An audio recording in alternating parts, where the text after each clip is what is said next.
Permitam-me trazer a esta tribuna uma breve reflexão sobre um aspecto que, por inédito, ainda não sabemos aquilatar o seu alcance. Refiro-me aos efeitos que vêm sendo criados com o crescimento de uma certa mentalidade punitiva e justiceira que se criou nos últimos anos a partir das ações desencadeadas por inúmeras operações policiais. Partilho a opinião do ex-presidente do Supremo Tribunal Federal, ministro Aires Brito, de que as operações ganharam autonomia própria, o que é saudável e desejável. Vale dizer, nenhuma força política pode deter os avanços que a sociedade aplaude e apoia. Mas devemos estar alertas para alguns efeitos que corroem valores da política, quando não criminalizam a própria política. O combustível da política é o diálogo. Para haver diálogo, há que haver confiança.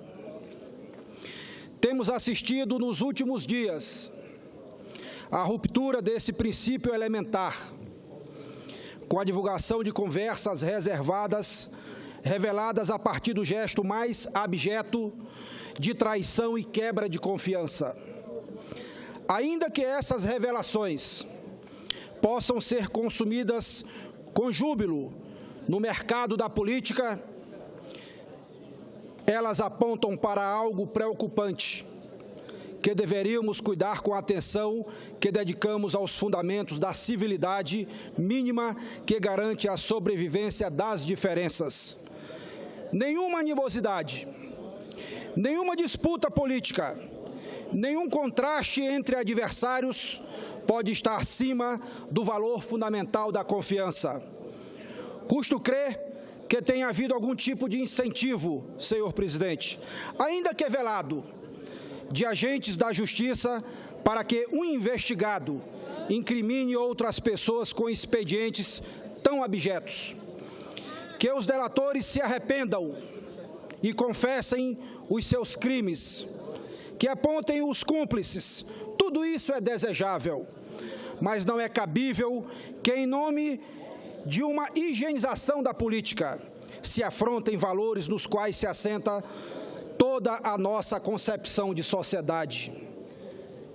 De tal modo, a traição é hedionda, que o mais misericordioso dos homens, Jesus Cristo, afirmou sobre Judas que: ai daquele por intermédio de quem o Filho do Homem está sendo traído, melhor que lhe fora não haver nascido.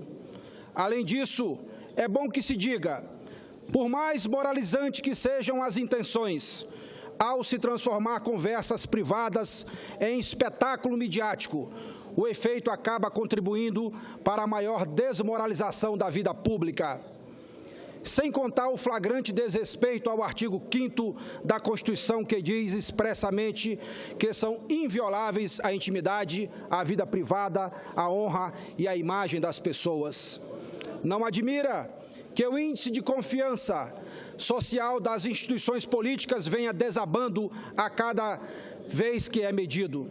Estamos criando um ambiente de desconfiança geral, que infelizmente já vem atingindo até mesmo o judiciário. Faz lembrar, senhor presidente Davi Alcolumbre, o personagem Simão Bacamarte, do conto O Alienista, de Machado de Assis, que, ao investigar os limites entre a loucura e a razão, acabou concluindo que todo mundo, de uma forma ou de outra, carece de razão e, portanto, merece ser confinado. Ao final, na impossibilidade de internar toda a cidade, optou por internar-se ele próprio, como o único representante da razão. Assim caminha nossa visão geral da política e das instituições. A quem interessa alimentar esse cenário? Senão aqueles que pregam saídas autoritárias. Quando permitimos que os valores da política sejam rebaixados, estamos abrindo as portas para soluções messiânicas, para o esgarçamento das relações sociais.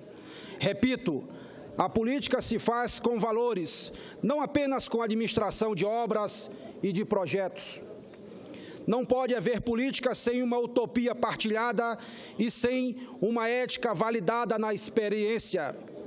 O ambiente que estamos vivendo, infelizmente, corrói essas premissas. Precisamos devolver à política essa dimensão que a torna um imperativo da vida em sociedade.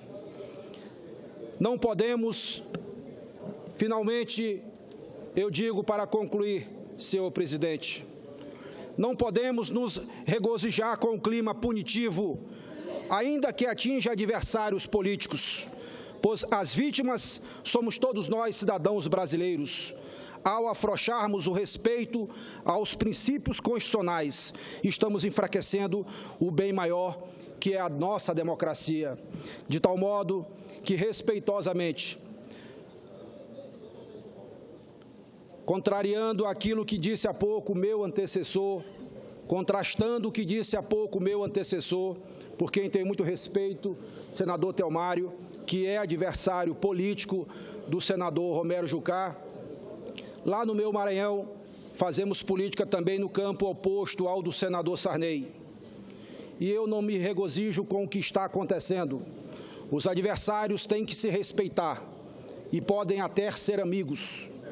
Política se constrói unindo as pessoas, não separando as pessoas. Eu, sinceramente, do que ouvi, como todo brasileiro, em relação àqueles áudios que envolvem o senador Sarney, o senador Renan, até onde eu ouvi, não vi nada que possa justificar medida tão drástica. Espero, sinceramente, que todos eles possam responder o quanto antes para provar suas inocências.